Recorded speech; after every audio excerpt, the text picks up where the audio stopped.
Hello everyone, welcome to Redmen TV. It's Friday, it's time for daily news and reaction to Jurgen Klopp's pre-Newcastle press conference and Rafa Benitez as well, because why not? Let's get stuck in. We've got some transfer news first before we get into that.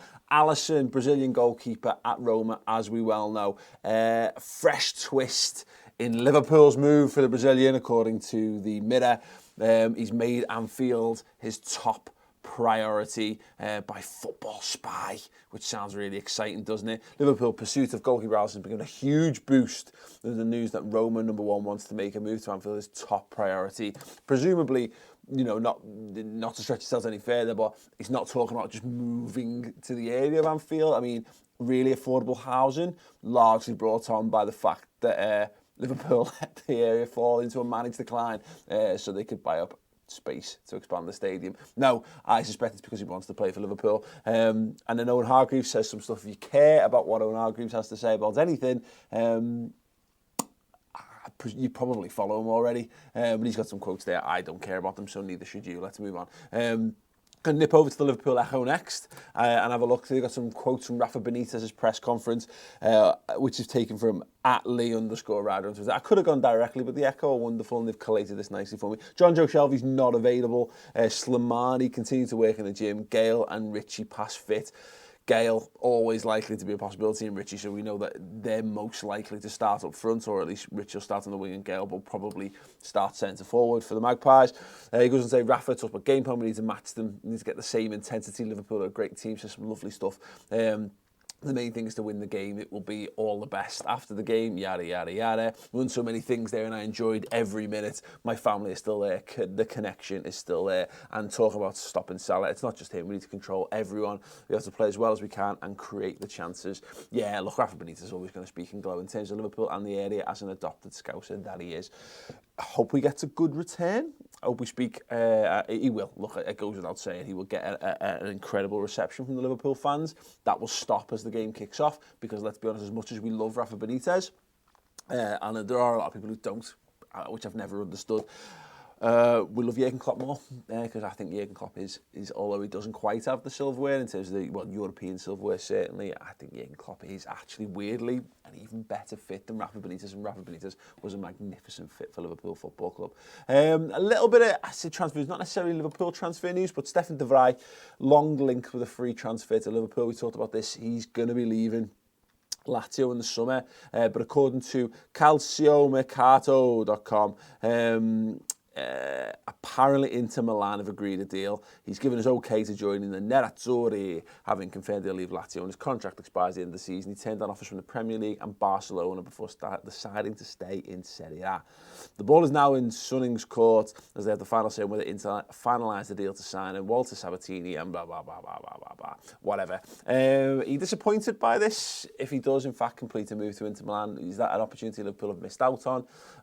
Or are there similar level or better players that we can get? You know, is he significantly better than what we've got in terms of, let's say, look, Joel Matip, Dejan Lovren and Joe Gomez? Is he head and shoulders? Because Virgil van Dijk is head and shoulders better than those. Is he? Let me know in the comments below. I'd be interested to know your thoughts. I can't get too upset about this one way or the other, because I'm very emotionally attached when it comes to transfers. Let's have a look then. Jurgen Klopp's just done his press conference reaction.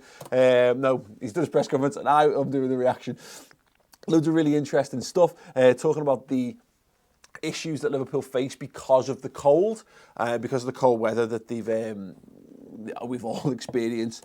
The beast from the east has been nailing us, or been given some very, very erect nipples over the last few days and very, very shriveled other things. Jurgen Klopp says it was too cold to do exactly what we wanted, not cool for muscles. But we did tactical work, but lightly. We did the training outside, but no one spoke about it afterwards. But spoke about it afterwards inside. So basically, he said normally they go around the pitch and they go through areas, stop the game, say this is where this is going to happen, blah blah blah. They couldn't do that because it was just too cold. So they did a lot of that inside. So that kind of upset the balance, and obviously because of the muscular stuff, it's not great to do a lot of particular types of training outside. But he did say like no complaints, because it's the same for everyone else in the country at the moment, which I think is really, really good.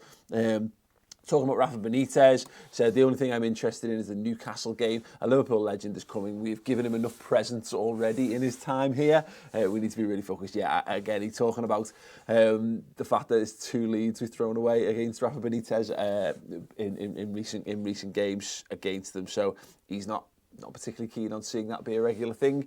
He loves Rafa. Yes, he went on to say he's a really nice guy. He's got a lot of respect for him and what have you. But no, like that like kind of like Rafa, that'll end once the game starts. Get the 3 points and then go back to it after that. There's some really interesting stuff. There's some stuff on Felipe Coutinho, actually.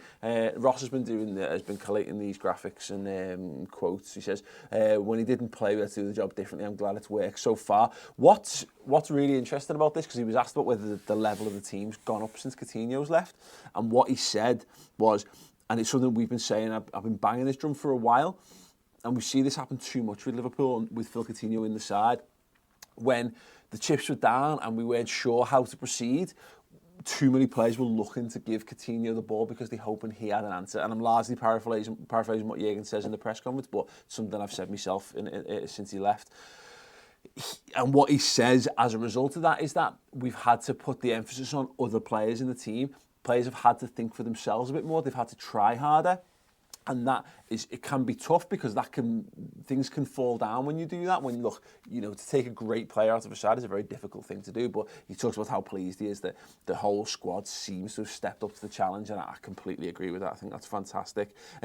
One thing that actually 2 funny moments. If you want to go watch the press conference, he was asked about keeping an unbeaten home record. Something Chris brought up on the build-up show. He said, "Are we unbeaten at home?" And they said, "Yeah, in the league." And he said, "Oh, so we don't count West Brom." I like that. Yes, me too. But he also goes on to say, look, again, we could draw every game between now and the end of the season, and that would class as maintaining an unbeaten run, but people wouldn't be happy with that. It's our aim to win every game, which I thought was really nice. And let's see if I've got the actual quote up here as well. He was talking about Danny Ings' fitness and a couple of I think he was talking about Gini and Ben Woodburn. I haven't been out for a week. He went to say that they've got diarrhea. I was stopped.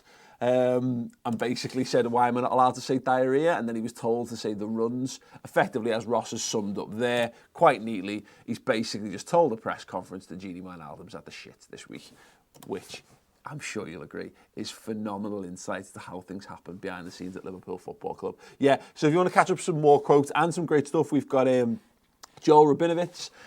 We've also had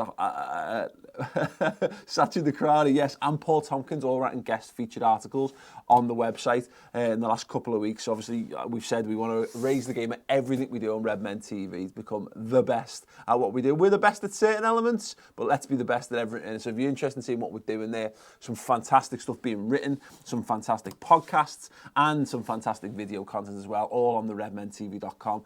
Everything we do on there helps support this stuff, the stuff that I'm giving to you here for free on YouTube. So if you want to become a Redmen TV supporter, go over there, start your 3-month trial, see what we're doing. Chris has got a podcast with Andrew Beasley this week, who was at Base Tune to Red, the stats master of Liverpool Football Club, finding out some really, really interesting in-depth stats and tactics shows, final word shows, and a hell of a lot more. So yeah, go over to there. Thank you very much. Please do. Have a great weekend. We and Chris are going to be doing something a bit different for the match this week. Stay tuned on the YouTube channel on Sunday to find out what that's all about. But otherwise, normal post-match content to come. Thank you for watching. Thank you for subscribing. See you soon, Reds. Ta-ra.